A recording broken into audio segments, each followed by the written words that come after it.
Удзел у баявых дзеяннях за мяжою такое абвінавачанне выставілі незалежным магілёўскім журналістам Алесю Сабалеўскаму і Еўгену Глушкову.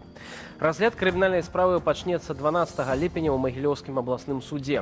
Тым часам у берасці агучылі прысуды ў крымінальнай справе ў дачыненні кіраўніка і удзельнікаў форуму дэмакратычных сілаў Беларусі.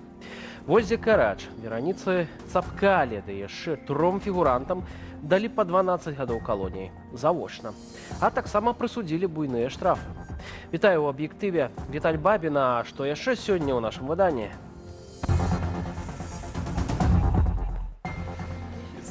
У Вашынгтоне заўтра стартуе 3-дзённы саміт НАТО. У сталіцу Злучаных Штатаў выправілася і Святлана Ціхановская.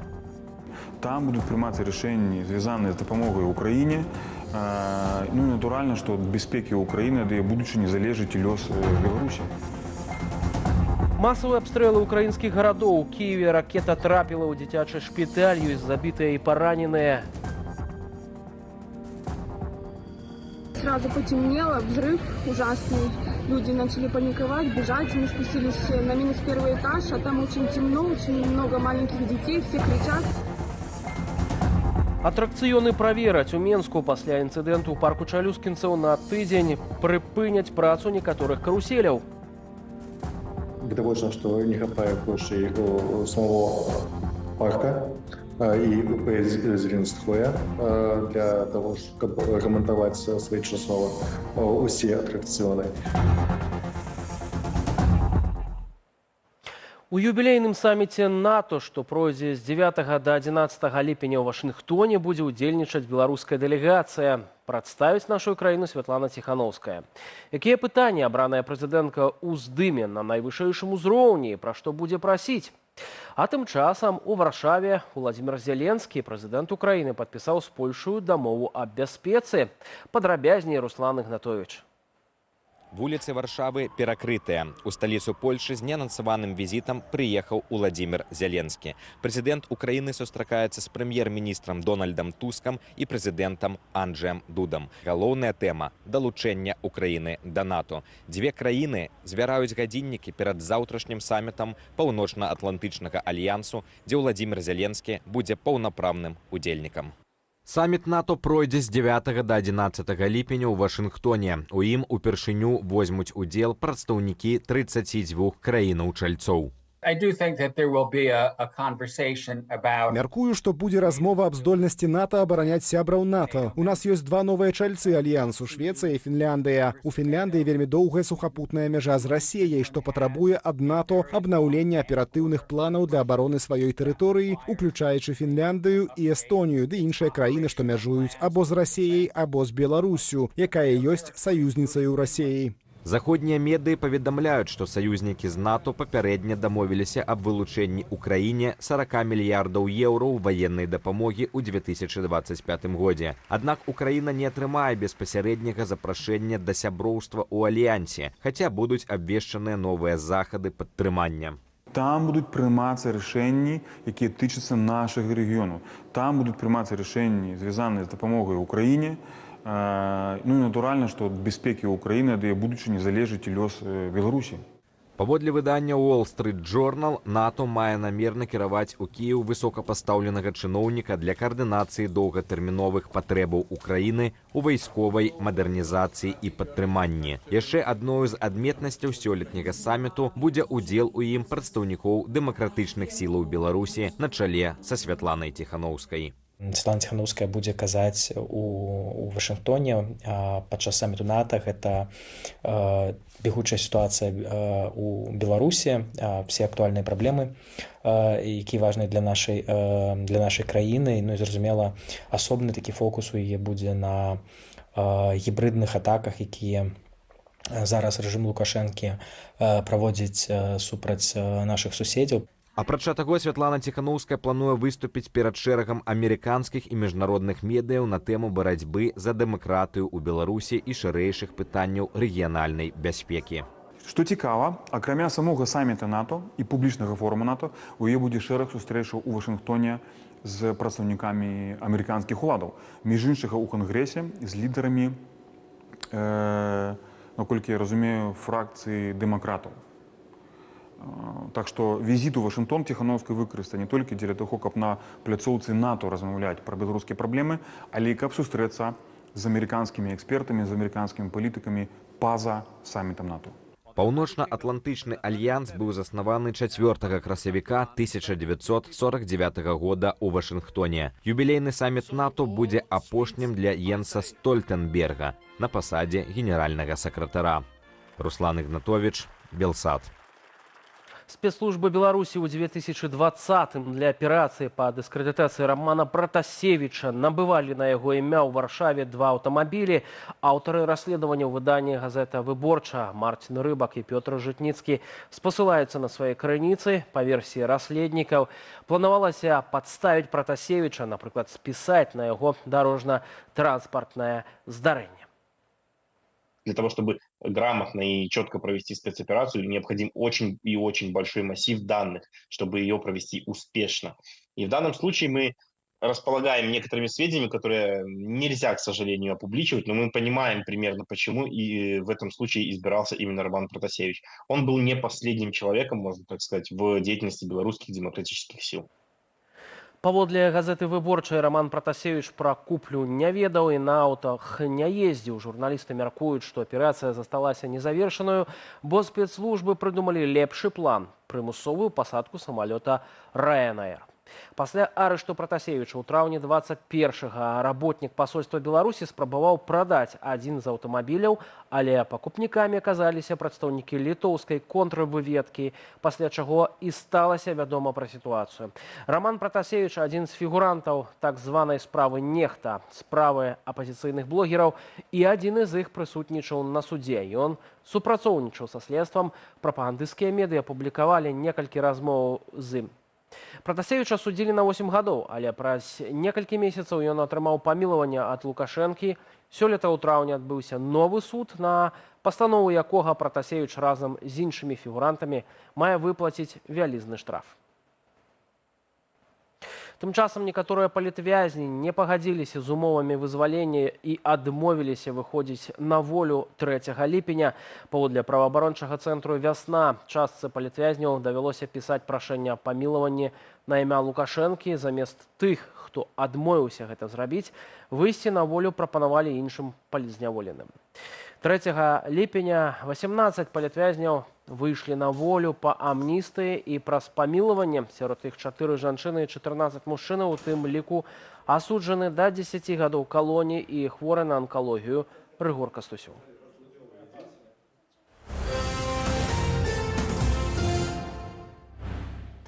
А ва ўкраіне пераадольваюць наступствы масаванай паветранай атакі. Пад ударамі расійскіх ракетаў апынуліся некалькі гарадоў. Пры гэтым Кіеў атакавалі двойчы. У выніку пашкоджаныя цывільныя аб'екты. Вядома пра больш як 20 загінулых. Падрабязнасці ў наступным матэрыяле. Вось так выглядае тэрыторыя дзіцячай больніцы Ахмаддыт у Кіеве пасля трапляння расійскай ракеты. Медычная установа пацярпела ад паветранай атакі раніцаю 8 ліпеня. Очень перепугались, мы как раз в это время кушали, сидели на кухне, и сразу потемнело, взрыв ужасный. Люди начали паниковать, бежать. Мы спустились на -1 этаж, а там очень темно, очень много маленьких детей, все кричат, и мы выбежали туда, потому что еще страшнее стало. Это самая большая детская больница Украины и, наверное, одна из самых крупных детских больниц Европы. Там проходят лечение, в частности, онкобольные дети. Там проводятся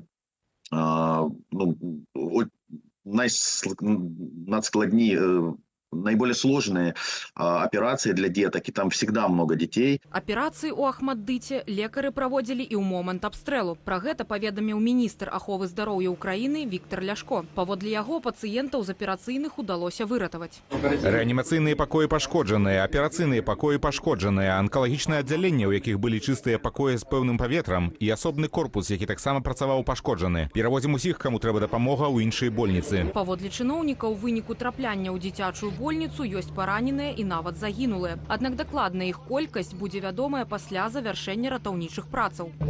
Корпус цяпер разбіраюць валанцёры і медычны персанал, паліцыянты, працаўнікі дзяржаўнай службы надзвычайных сітуацыяў. Далучацца сілы нацыянальнай гвардыі, каб досыць хутка разабраць завалы і выратаваць, магчыма, людзей, якія застаюцца пад заваламі. Да месца разбору завалаў неабыякавыя кіяўляне перадаюць пітную ваду. Апрача таго, на тэрыторыю дзіцячай больніцы людзі нясуць харчы. Абломкі расійскіх ракетаў трапілі ў шматпавярховыя жылыя будынкі ў розных раёнах Кіева. Ёсць загінулыя і параненыя. Я просто была на кухне. Был огромнейший, говорится, взрыв. И на меня полетели окна, двери, там все пошло. Акрамя Кіева пад ракетную атаку 8 ліпеня трапілі Дняпро, Крывы Рог і Пакроўск. У Крывым Розе ў выніку трапляння ў прамысловае прадпрыемства загінулі як найменей 10 асобаў. 9 ліпеня мясцовыя ўлады абвесцілі ў горадзе днём жалобы. 8 ліпеня Расія выпусціла па ўкраіне 38 ракетаў розных тыпаў, у тым ліку «Кінжал», «Іскандеры» і «Калібры». 30 з іх удалося знішчыць, заявілі ў паветраных сілах ЗСУ. У расійскім міністэрстве абароны масаваны ракетны удар па ўкраіне пацвердзілі, але траплянняў у цывільныя аб'екты не прызналі. Ірына Юрыва, Белсат. Левы новы народны фронт стаў сілай, якая дамінуе ў нацыянальным сходзе пасля ўчорашніх выбараў у Францыі. Ультраправае нацыянальнае аб'яднанне, якое тыдзень таму падчас першага туру было ў лідарах, прайграла і левым, і цэнтрысцкай кааліцыі прыхільнікаў дзейнага прэзідэнта Эммануэля Макрона.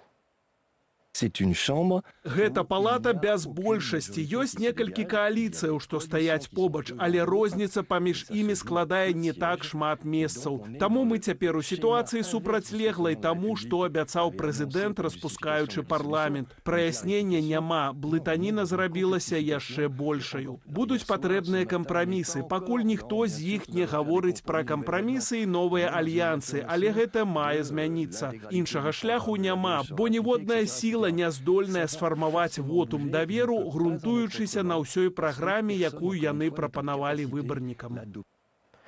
Паводле лічбаў, якія апублікавала Міністэрства ўнутраных спраў краіны, новы народны фронт зойме 182 месцы ў парламенце, Альянс Макрона 168, а нацыянальнае аб'яднанне і саюзнікі Марин Ле Пен 143. Агулам у ніжняй палаце французскага парламенту 577 месцаў.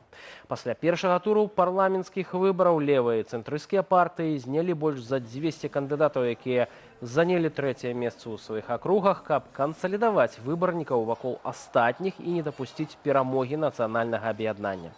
Цяпер другая паводле велічыні эканоміка еўразоны перажывае палітычную нестабільнасць за некалькі тыдняў да пачатку алімпійскіх гульняў у Парыжы. Расколаты парламент, паводле экспертаў, можа аслабіць ролю Францыі ў еўразвязе і за яго межамі.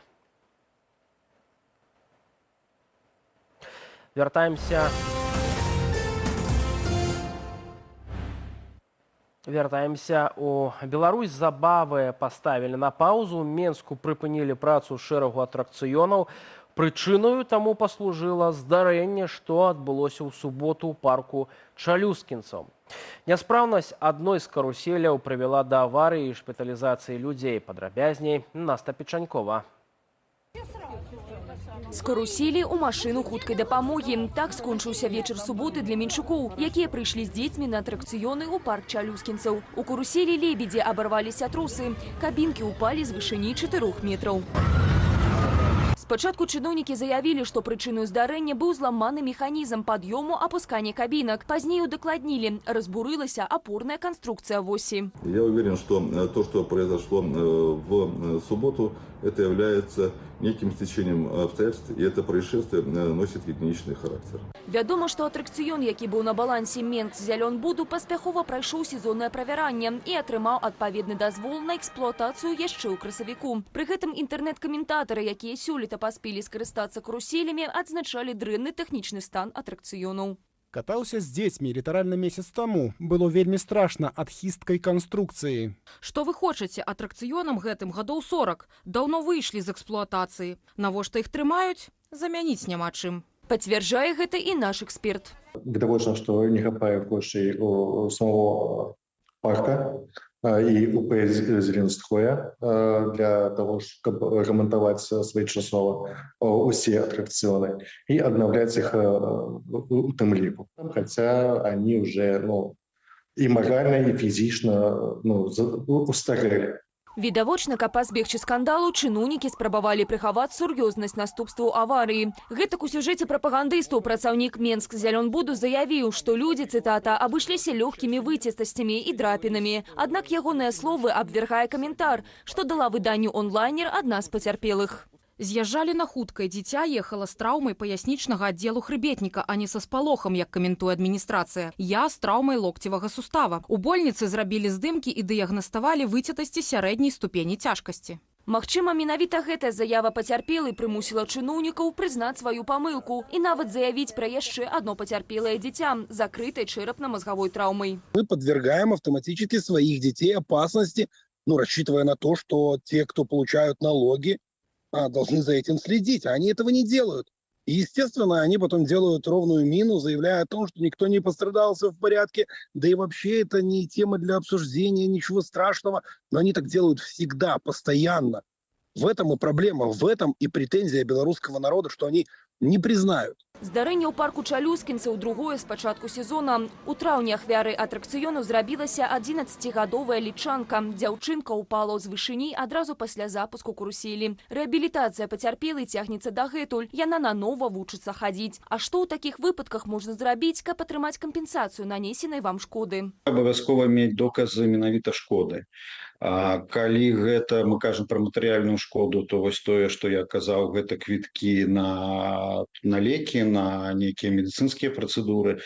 Калі гэта вопратка, то там, я не ведаю, кошт хімчысткі. Цяпер па факце здарэння ў парку Чалюскінцаў распачалося тэхнічнае расследаванне. Эксплуатацыю лебедзяў прыпыняюць прынамсі на 15 дзён. Паўторна праверыць плануюць і іншыя каруселі, старэйшыя за 10 гадоў. Сярод іх качальная гара, каліпса і міні-джет. Настя Печанькова, Белсат. І яшчэ адна тэма, знакавая падзея ў найноўшай беларускай гісторыі. 31 год таму адбыўся першы з'езд беларусаў свету. Яго арганізавала згуртаванне беларусаў свету «Бацькаўшчына». З'езд заклаў аснову сучаснай беларускай дыяспоры, якая год ад года толькі расце. Падрабязней Александр Дзегцяроў. 8 ліпеня 1993 года народны пісьменнік Васіль Быкаў адкрыў першы з'езд беларусаў свету. Амаль 1500 удзельнікаў з 22 краінаў свету сабраліся з мэтаю нацыянальнага адраджэння і будавання самастойнай беларускай дзяржавы. Гэтая падзея была знакавай у навейшай гісторыі Беларусі. Першы з'езд беларусаў свету быў часткай таго вялікага працэсу адраджэння, новага беларускага адраджэння, які мы перажывалі ў 80-х, першай палове 90-х гадоў. На з'ездзе прынялі 8 выніковых дакументаў. Паводле Ганны Сурмач, гэта быў цэласны пакет з поглядам беларусаў у краіне і за мяжою на будучыню сваёй радзімы. Мы не адчуваем сябе ізаляванымі. І мы все належым да нейкай такой вялікай сям'і беларускай, якая называецца беларускай дыяспорай. Так вось менавіта гэтае аб'яднанне было закладзена на тым першым з'ездзе беларусаў свету. За апошнія некалькі гадоў беларуская дыяспора ва ўсім свеце значна вырасла. Паводле розных незалежных ацэнак з 2020 года за мяжой апынуліся каля 600 тысяч беларусаў. Згодна з леташнім даследаваннем польскага цэнтру імя Юльюша Мірашэўскага, амаль палова беларусаў, якія жывуць у Польшчы, не маюць намеру вяртацца. Это люди, которые не видят будущего для своих детей, не видят будущего для себя, и это одна из тоже из причин отъезда, потому что это так называемые экономические мигранты, их можно так назвать. То есть люди, которые все продают и просто перебираются в другую страну, и даже часто они не просят статус беженца или кого-то такого, они просто легализуются другими способами. Пры гэтым большая частка беларусаў, згодна з даследаваннем, плануе вярнуцца ў дэмакратычную Беларусь і дапамагчы будаванню новай краіны. Один из позитивных моментов — это тот, что мы учимся. мы учимся многому чему здесь, да, тому, чему дома мы не могли бы научиться. У нас намного больше возможностей, у нас есть возможности учиться в университетах, в которых раньше мы не могли учиться, в программах, да, для европейцев. За апошнія 2 гады колькасць студэнтаў у Беларусі скарацілася на 26 тысяч чалавек паводле Белстату. Польскі ж статыстычны камітэт паведаміў, што ў мінулым навучальным годзе ў гэтай краіне навучалася 12 тысяч беларусаў. Сёлетняя статыстыка пакуль невядомая, але сама за сябе гаворыць карціна, калі выпускнікі праводзяць некалькі дзён у чарзе, каб паставіць апастыль на атэстат і атрымаць магчымасць паступаць у навучальныя установы за мяжой. Александр Дегтяров, Белсат. На галоўным інфармацыйным тэлеканале Польшы ТФП-Інфо адбылася прэм'ера праграмы, якую робіць Белсат. Акцэнт всходні прысвечаны краінам, што месціцца на ўсход ад Польшы, і падзеям у іх разлічаная праграма на польскую аўдыторыю. Не побоюсь гэта сказаць, што Белсат гэта адзінае месца на свеце, дзе ў рэдакцыі столькі спецыялістаў, што тычыцца Беларусі, Украіны, Расіі, Казахстану і іншых краінаў былога Савецкага Саюзу. Таму цешуся, што менавіта Белсат робіць праграму па-польску для польскамоўных гледачоў, якая тычыцца таго, што адбываецца ў былых краінах Савецкага Саюза. Мы робім падобную праграму па-ангельску для TVP World, але гэта больш для заходняга гледача. Праграма «Усходні акцэнт» ці «Акцэнт сходні» па-польску – гэта для палякаў праграма. Таму што, на жаль, трэба канстатаваць, што веды пра тое, што адбываецца ў краінах, якія калісьці належалі да Савецкага Саюзу, не толькі ў Польшчы, увогуле у Еўропе, у заходняй Еўропе, у цэнтральнай Еўропе вельмі слабыя. Вось мэта гэтай праграмы, каб гэтыя веды пашырыць. Што беларускія спецслужбы ў Польшы і Літве планавалі зрабіць з Романам Пратасевічам? Навошта лукашэнкаўскія кэдэбісты купілі адразу 2 аўтамабілі на імя журналіста? Пра гэта размова з экспертам у праграме «Белсат-Зум» Сергеем Пацасоным, якая стартуе адразу пасля выдання «Аб'ектыву». Не прапусціце. Я ж з вамі развітваюся. Да хуткай сустрэчы.